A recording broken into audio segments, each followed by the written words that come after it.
Why do you have earphones on in my lecture? We were looking at the mechanism of electrophilic addition reaction. Okay? Alright, so we will do a quick revision about that. Okay, I want to highlight any questions that you have during the lecture. Please upload your questions on Slido so that we can answer it. I think I've answered one question from Monday's lecture already. Okay? So in the mechanism, okay, from the first step of the mechanism, you can see that your CC double bond will polarize the Br2 molecule, and as a result, it will induce a dipole on Br2 to have delta plus Br and delta minus Br. So as a result, now you have an electrophile, even though Br2 on its own is not polar. So now Br2, the delta positive Br will now be attracted to the pi bond. The pi bond will break and donate a lone pair of electrons to Br. Okay? So the two pi bonds will be used to form a sigma bond with the Br atom. Br-Br bond will break heterolytically, which means the two electrons will pass over to Br to form a Br minus anion. Okay? As a result of bond breaking, two bond breaking and the formation of a sigma bond, there will be a charge created. This will leave an ion with a positively charged on one of the carbon, which is the adjacent carbon. This carbon is now called a carbocation. This carbocation now only has 6 electrons. Okay? This carbocation will now be sp2 hybridized, and it has a vacant p orbital. Okay? This carbon is also electron deficient because it only has 6 electrons. Okay? Alright? Because this step involves two bond breaking steps, which is difficult, this must involve high activation energy. Okay? So this will be the slow step of the mechanism. And this is the rate determining step of the whole reaction because it's slow. Okay? In step 2, it's more straightforward. The Br minus that has a lone pair of electron now can act as a nucleophile.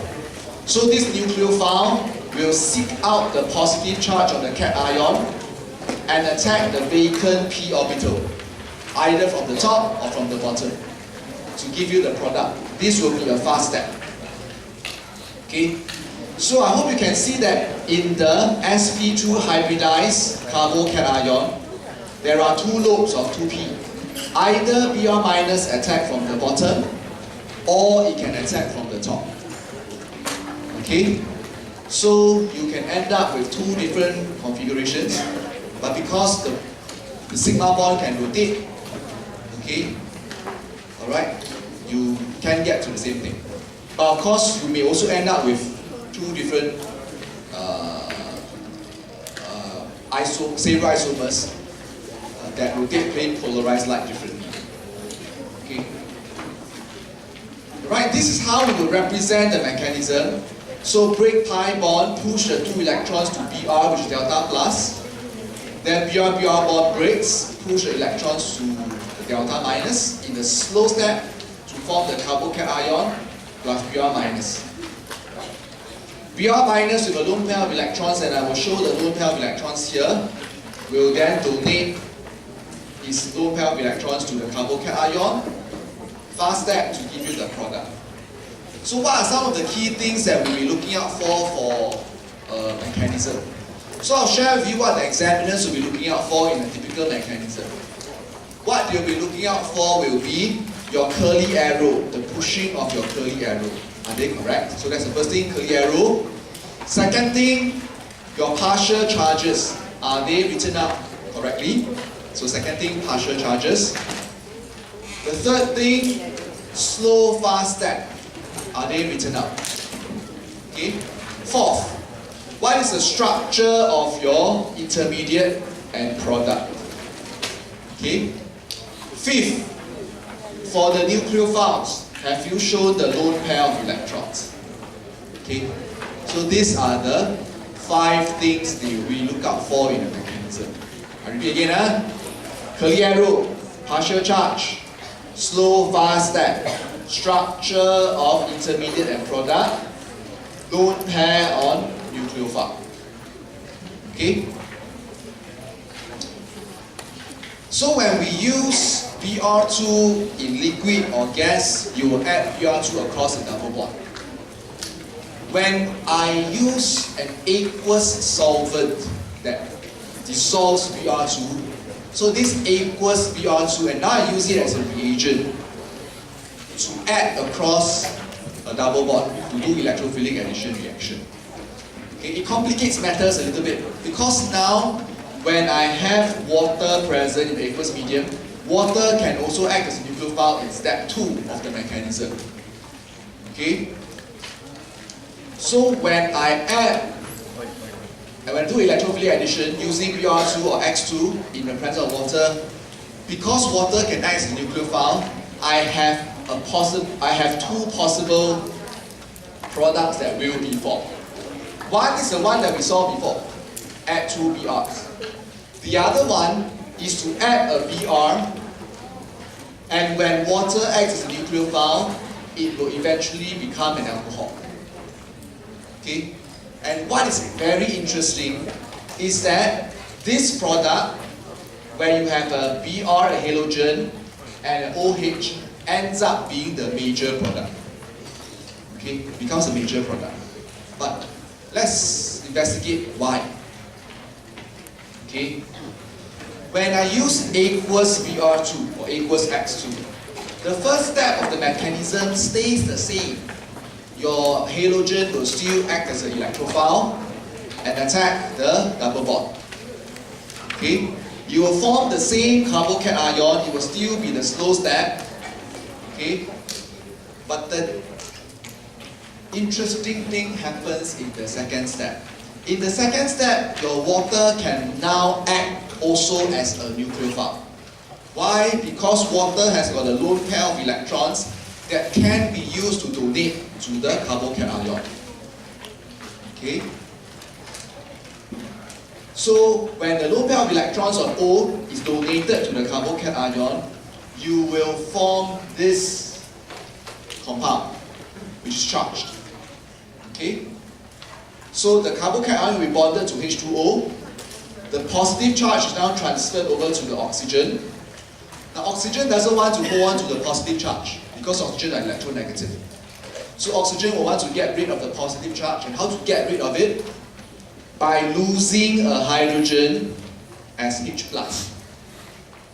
So what happens is Br- will donate a lone pair of electrons to H. H will donate back 2 electrons to O. So you will end up forming HBr, okay, and an alcohol will be formed.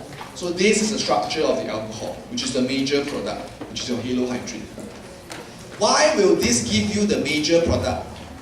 Because when you use water as the solvent, there will be a lot of water molecules present.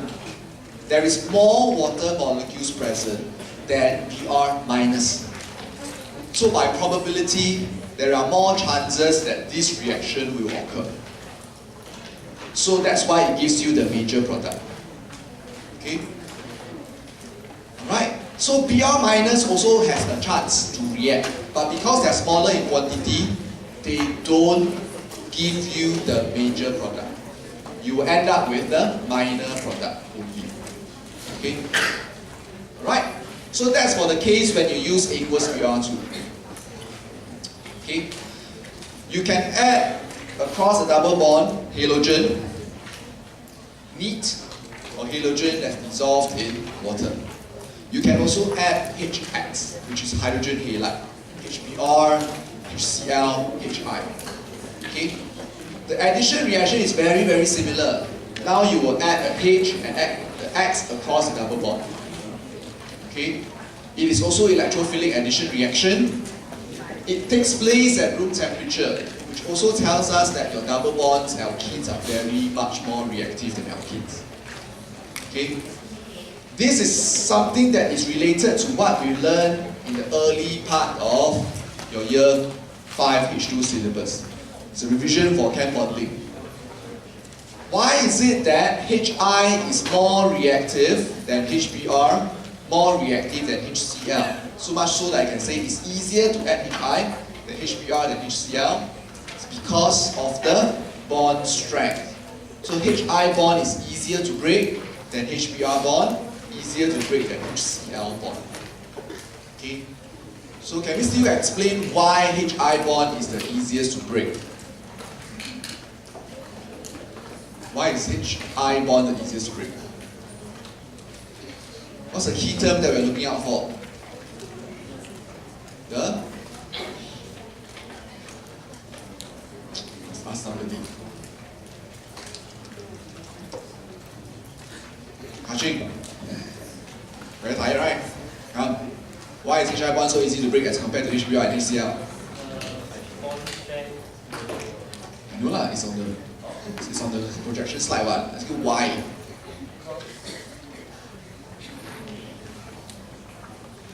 Hey, Hong Rui, you Kaching, man?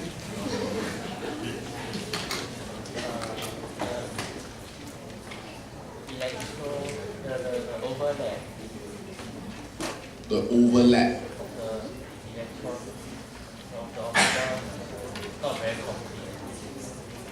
Your answer also not very complete. The effectiveness of orbital overlap. Okay, because the orbital on I is much larger than H, so the effectiveness of orbital overlap is lower for HI than for HBr than for HCl. So the bond strength will be lower for HI. Okay? So if you look at the mechanism of this reaction, it is very, very similar. Okay? HBr on its own is already polarized. So there is no need to polarize it by the double bond. Okay? The electrophilic end of the polar HBr, which is this end, the hydrogen, will attack the pi bond. So I will push and break the pi bond first. The two electrons will be used to form a bond with H, then HBr bond will break. Okay?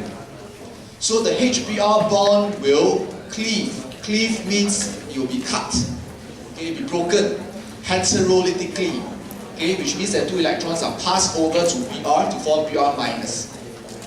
Okay, so this is a heterolytic fission, which we learned in Intro to Organic Chem. Okay, once you have formed the carbocation ion, the Br minus can act as a nucleophile, attack back the carbocation ion to give you the final product. This is the first step. Okay, just bond formation. Okay. This is not in your notes, so take a look at this. It's a quick revision for your energetics. If I were to plot the energy profile diagram, this is what it's going to look like.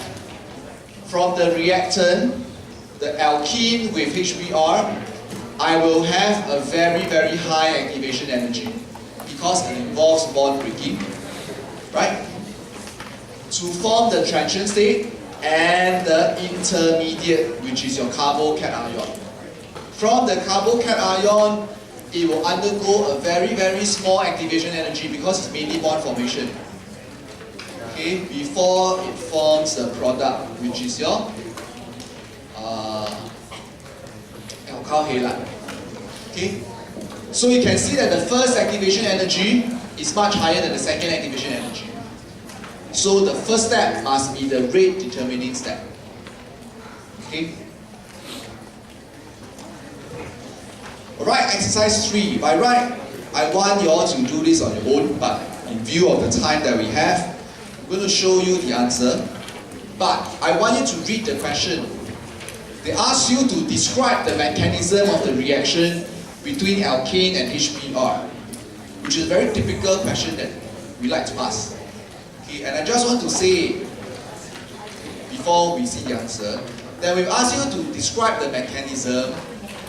Okay, please don't write out long sentences to describe it in words. Okay, a describing mechanism just requires you to draw it out. Okay, so draw out the mechanism like this. So this is the complete answer. Okay, show how the electrons flow, show your partial charges, show your slow step, fast step, show the structure of the intermediate and product, and lone pair on the nucleophile, beyond minus. Okay, that's all. You do not need to write anything in sentences. Okay? Alright? Okay, and typically for A levels, a question like this, how many marks do you think this will warrant? 1, 2, about 3 to 4. Okay? 3 to 4 marks. How will the marks be allocated? Like what we discussed just now. Okay? What we are looking out for? Something like this. Okay? Curly arrow, partial charges, correct structure of carbocation ion, lone pair of electrons on pure minus, slow fast step, and that is balanced. Okay?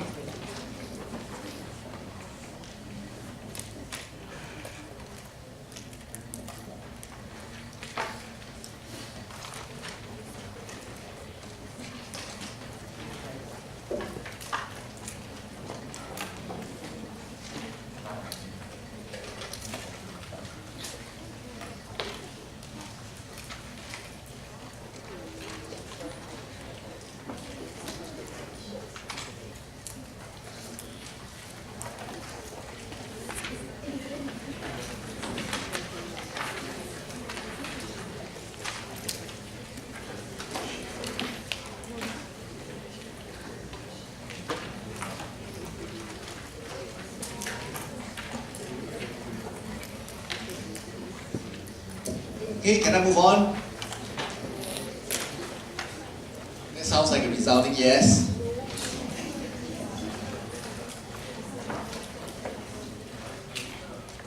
Cannot.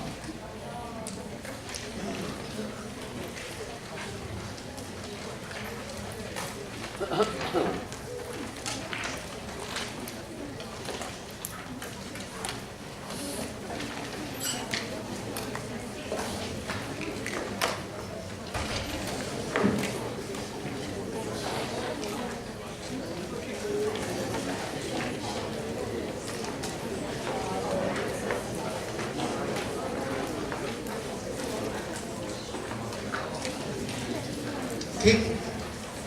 Right now, so far we've been dealing with electrophilic addition of Br2, X2, liquid, gas, or in aqueous condition. We looked at how electrophilic addition can react with HX. Okay. Right. Now the interesting bit comes when we deal with asymmetrical or non-symmetrical alkenes. Okay? Now I want you to see that if we have an unsymmetrical or asymmetrical alkene, and now I add HBr to the alkene, I could end up with two kinds of product. Okay? Because now there are two choices for the H to go, right? Which means there's two choices for the Br to be added to. So you have two possible products. Okay? Now what you need to be able to do is to be able to predict which one is the major, which one is the minor product. So that's the first thing, to predict which is major, which is minor.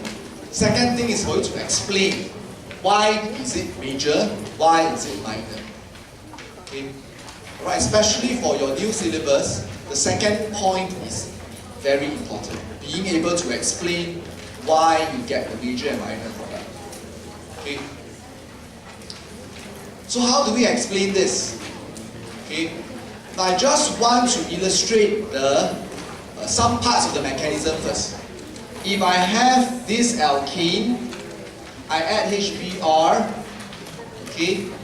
If the H is added to this carbon, carbon 1, I will end up with this carbocation ion and the nucleophile Br minus before ending up with the product.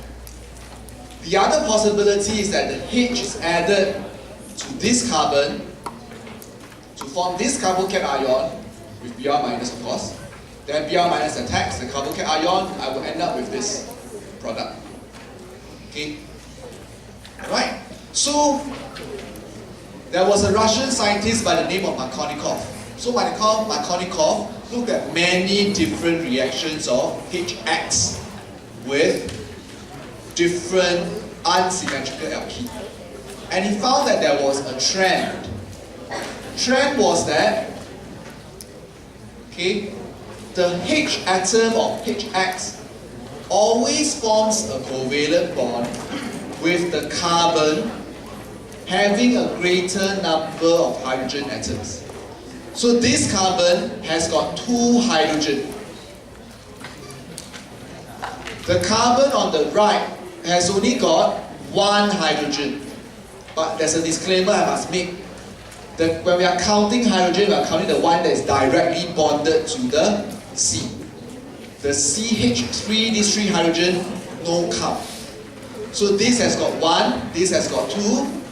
He found that the hydrogen is always added to the carbon with more hydrogens. So this hydrogen will be added to this carbon in the major product. So this is Markovnikov's rule. And an easy way to remember it is to always think about those carbons that is rich in hydrogen atoms will get richer. So H atom will always go to the carbon that is richer in hydrogen. Okay? Alright, these hydrogens must be directly bonded to the carbon. Okay? Alright, so this is the prediction bit. So we can use Markovnikov's rule to predict what is the major product. Okay? But I hope you realize that the prediction is not an explanation. Right? I haven't explained why is this the major product, why is this the minor product. So how do we explain it, which you need to be able to do. To explain it, we need to look at the carbocation ion in greater detail. A carbocation ion is electron deficient. A carbocation ion is therefore very, very reactive, very, very unstable. Anything that helps us to stabilize this carbocation ion will be very useful. Okay? If I'm able to spread out the charge or reduce the charge on the carbocation ion, I will make it more stable. Okay? Because the charge will not be so localized on one carbon. Alkyl groups by nature are electron donating. So they will donate electrons to the surrounding atom. So your alkyl groups, because they are slightly electron donating, they will help to reduce the positive charge on the carbocation ion to help stabilize the carbocation ion. Okay? Which means that as a result, the larger the number of alkyl groups that's attached to the carbocation ion, which is electron deficient, the more stable the carbocation ion will be. So if you look at these 4 carbocation ions, your tertiary carbocation ion has got 3 alkyl groups, or methyl groups in this case, donating electrons to the electron deficient carbocation ion, which helps to stabilize it. So this must be the most stable carbocation ion. Okay? The methyl carbocation ion has got 0 alkyl groups, so it must be the least stable. The more stable the carbocation ion, the higher the likelihood that it can be formed, which means that you will get more of its product. The less stable carbocation ion is less likely to be formed, it means that you get less of that product. So now if I go back, can you see that this carbocation ion X here is stabilized by 1, 2 alkyl groups, whereas carbocation ion Y is only stabilized by 1 alkyl group. Even though this is a bigger alkyl group, the electron donating effect is the same. Okay? So this has only got one alkyl group to stabilize, but this has two. So this must be more stable. Because this is more stable, it will give you the major product. Okay?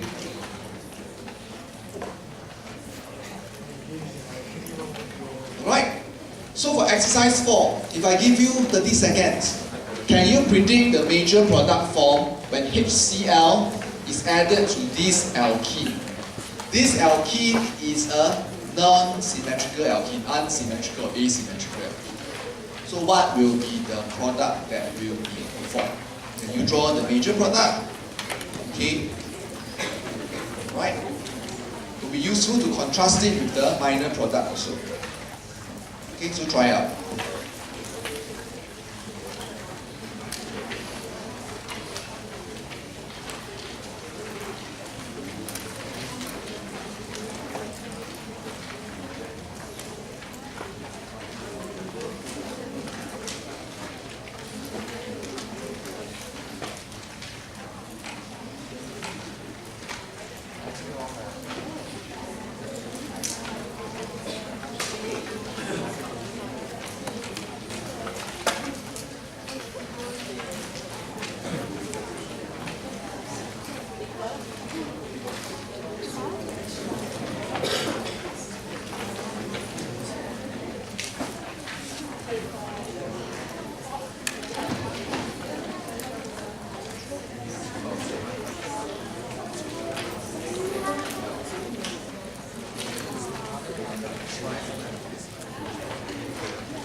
Okay, this exercise should be quite easy, okay?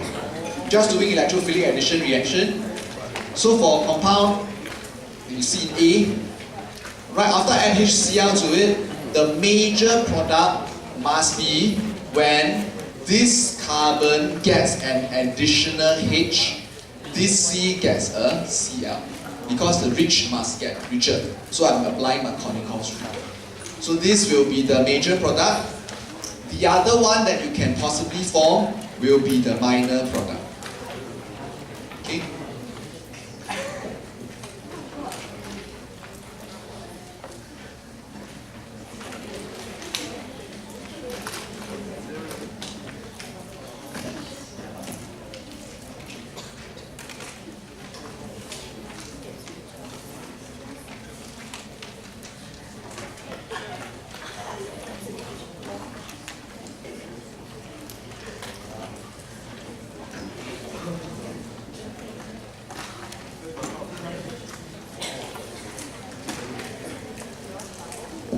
Okay, so that's for A. For B, can I move on to B? Yes. Okay, for B, for this compound, same thing, you apply MARKOVNIKOV'S rule. This carbon has 0 hydrogen, this carbon has 1 hydrogen. So if you apply MARKOVNIKOV'S rule, this must be the major product, this must be the minor product. Okay, in the previous lecture group that I just went to, some students were asking, must we draw this H out? Okay, actually no need. Because it's skeletal formula, you don't need to show that H out. I'm drawing it out to show you where exactly the H went. Okay.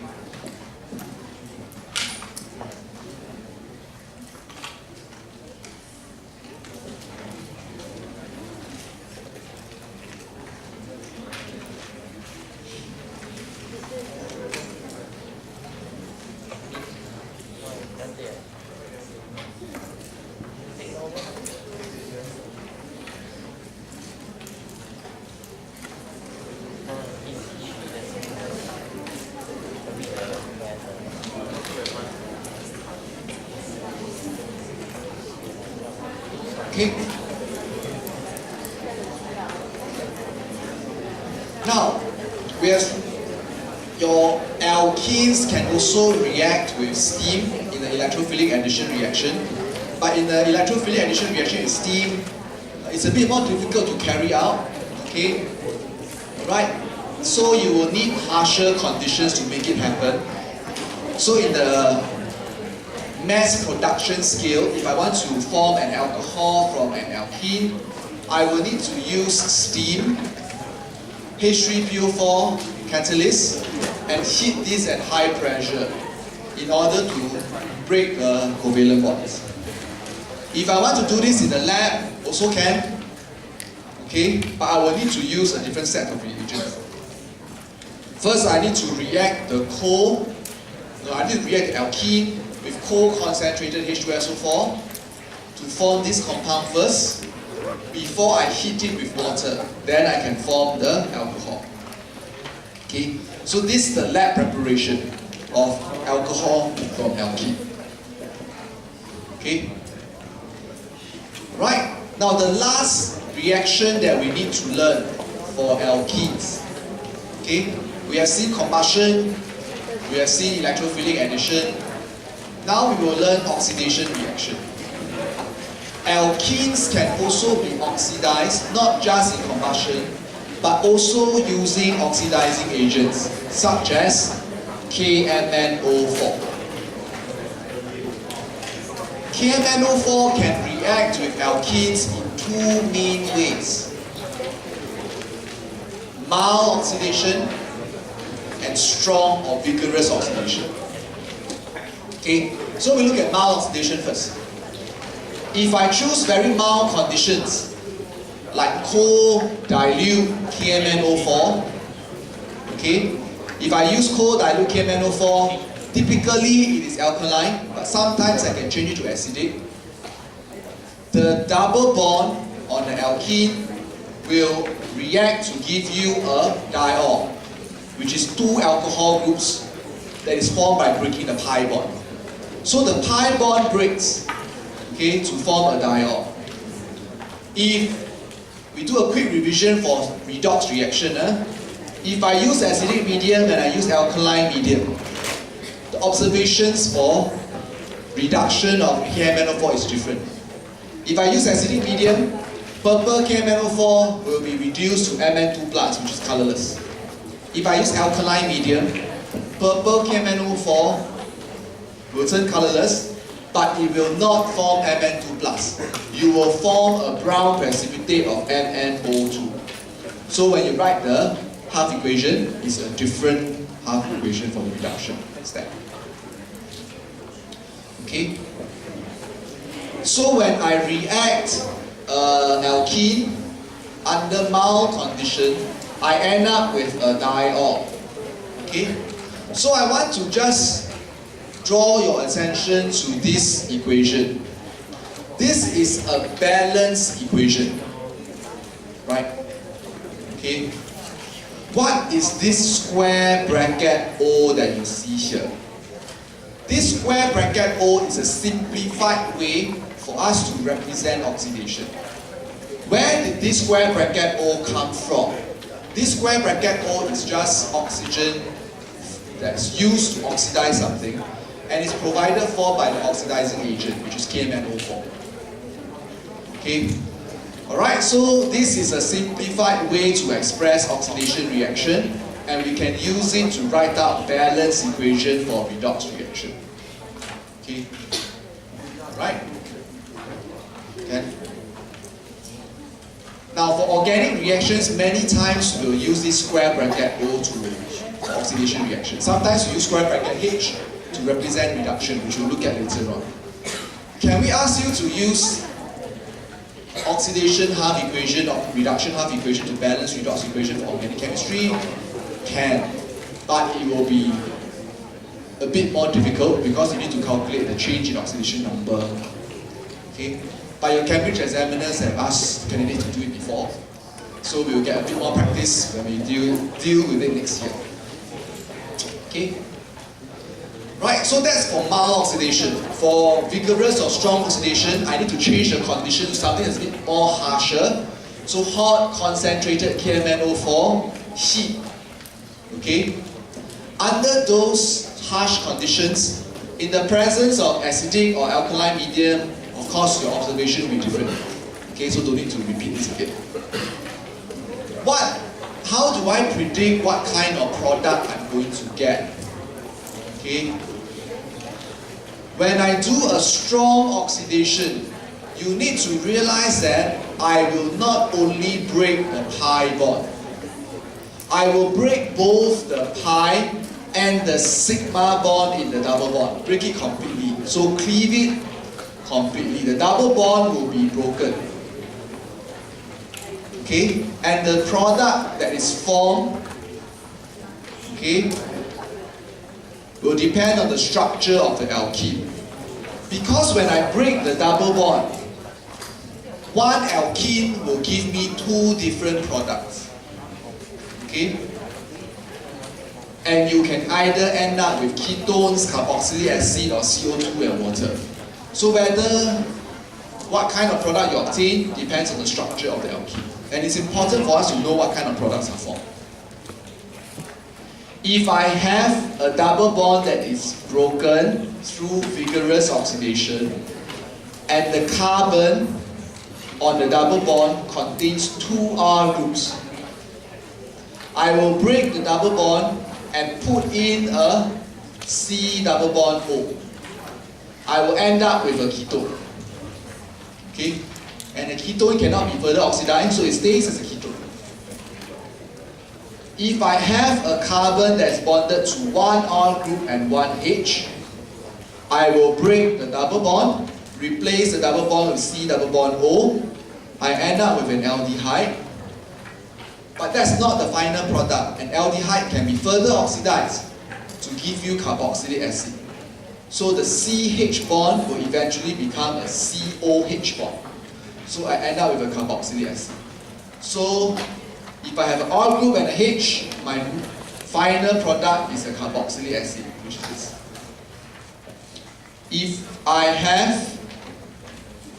If you look at the number of R groups, it has two R groups, ketone, one R group and one H, I end up with carboxylic acid. Okay? If I have no alkyl group, only hydrogens, this carbon must be at the end of the carbon chain, because that's the only way you can have two hydrogens attached.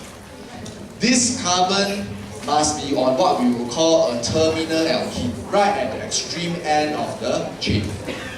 A terminal alkene, the carbon, okay, will be oxidized, so change this to C double bond O to form methanol. Methanol can be further oxidized to form methanoic acid. And methanoic acid can be further oxidized to give you carbonic acid that will form CO2 and water. So what we need you to do is to determine that if you have no alkyl groups, you end up with CO2 and water. Okay? So these are the three possible products that will be formed. Ketone, carboxylic acid, CO2 and water. Okay? These products can be used to determine the structure of the alkene, which we will see in the last exercise. Okay? Alright. Now, so if I have, for example, in this case, one R group, one H, it gives me carboxylic acid. After I break the double bond. On the right hand side, this carbon has got two H's, no R group, it will give me CO2 and water. So that's quite easy. Okay? Right? Then look at this alkene. It's a slightly different alkene with a different structure. On the left hand side of the double bond, this carbon has got two R groups, which means I must form a ketone. After I break the double bond, the right hand side of the double bond is two hydrogens, which means I will end up with CO2 and water. So that's how we work out the product. Okay? Under acidic conditions. Okay? It becomes a little bit more tricky when I change the conditions to alkaline condition. If I change it to alkaline condition, left hand side still gives me a ketone, but I need to be careful with the right hand side now. Because right hand side by right should give me CO2 and water. But remember, CO2 is an oxide of a non-metal. Oxides of non-metal, what property does it have? Oxides of non-metal are usually acidic. So if it is acidic, it will react with the alkaline condition from NaOH. So an acid-base reaction will take place to give you salt and water. So you will not get CO2 and water, you will get salt and water instead. Okay? If I look at the first compound that we just now we saw, if I change the condition to alkaline condition, by right, the left hand side, after vigorous or strong oxidation, give me carboxylic acid. But remember, carboxylic acid are also acidic. So carboxylic acid will react with the alkaline NaOH to give a salt of the carboxylic acid. So you get sodium ethanoate. You don't get carboxylic acid. Right hand side, by right, you should be getting CO2 and water. But because of the alkaline condition, you end up with salt and water. Okay, so CO2 reacts with NaOH. Carboxylic acid will react with NaOH also to give you salt. Okay, so just be careful after strong oxidation, especially if it's in alkaline condition. There could be subsequent acid-base reaction that will happen. Okay, so I need you to be sensitive to that. Okay. Right? So we will use exercise 5 for us to practice a little bit. So for exercise 5A part 1, can you try out 5A part 1? Okay? Give you about 2 minutes to do this. Okay, and if you are done, move on to B and C.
Okay. Now some of I was walking around, some of the issues I find, some of you are still not familiar with the names and the structure. And you're spending a lot of time trying to draw out all these structures. Now this is something that's required of you for promos, right?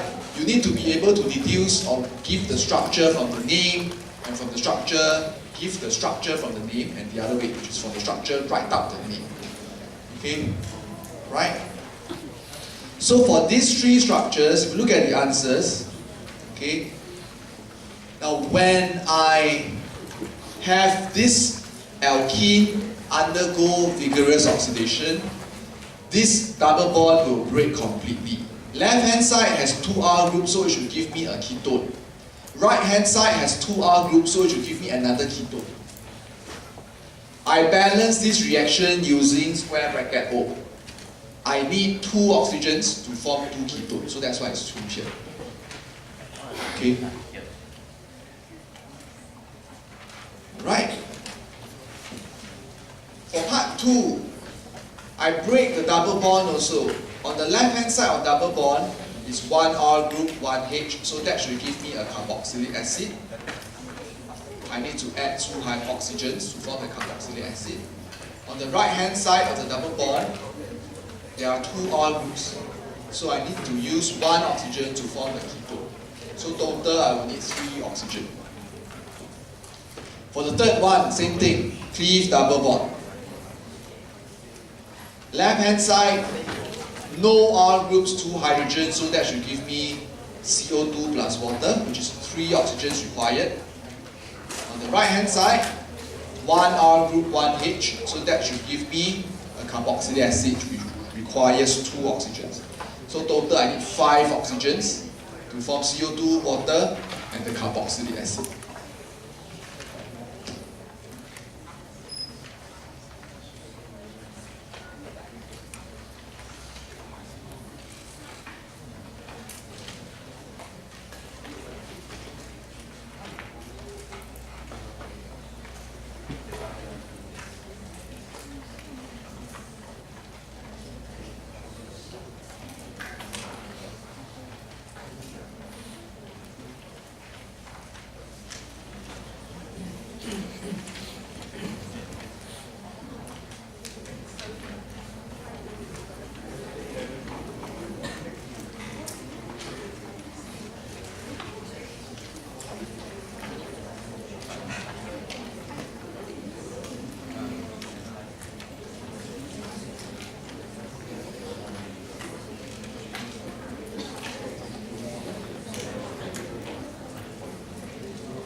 Okay, so that's for 5A. Right, are we okay with 5A?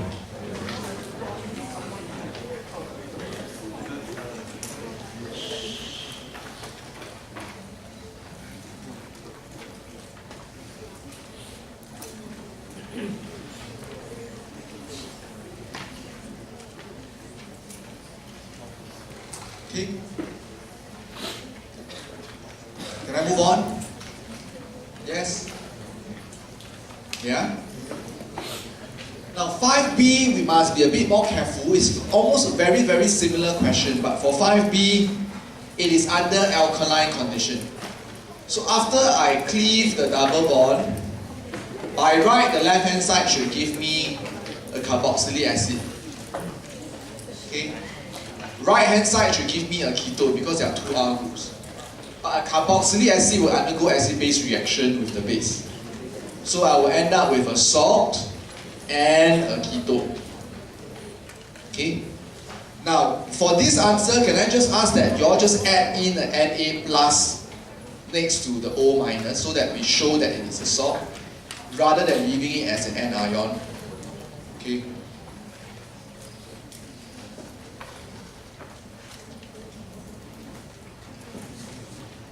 Okay, so write an Na plus next to this.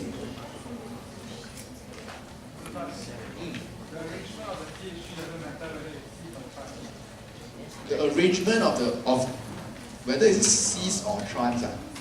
But there is no way you can have cis or trans.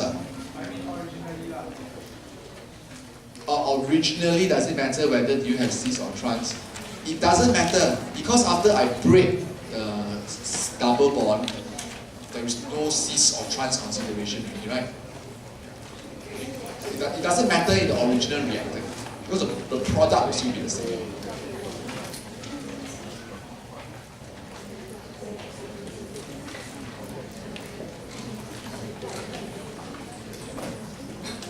Okay.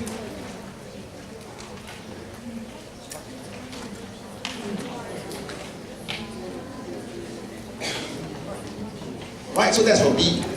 Now my favorite question for alkenes is 5C. Okay. Now 5C is a little bit like solving a quick puzzle. 5C didn't tell you what was the identity of the alkene. They only told you what was the structure of the product after strong oxidation. So you get these two products that is in the mole ratio 1:1. Ask you to identify the alkene. So if you were to draw out the structure of the product, you will realize that you have two carboxylic acids. If these two were formed from an alkene, then this carbon must have originally been part of a double bond. This carbon must have originally been part of a double bond also. So this carbon must have been originally in a double bond with this carbon. That's what you need to deduce. The second thing is, if it was a carboxylic acid, it means that the alkene must have had a R group and a H. On the other side of the double bond, it must have an R group, a CH2CH3 with a H. So this must have been the structure of the alkene. Okay? Alright, and we will see a lot of these examples in your, some of these examples in your tutorial, which we will do next year. That is, if I see you all next year. Which all of y'all should. Alright, so this is your Pen 2E. Okay? Alright, for the identification test, the last few parts, it is already covered in the lectures either on Monday or today.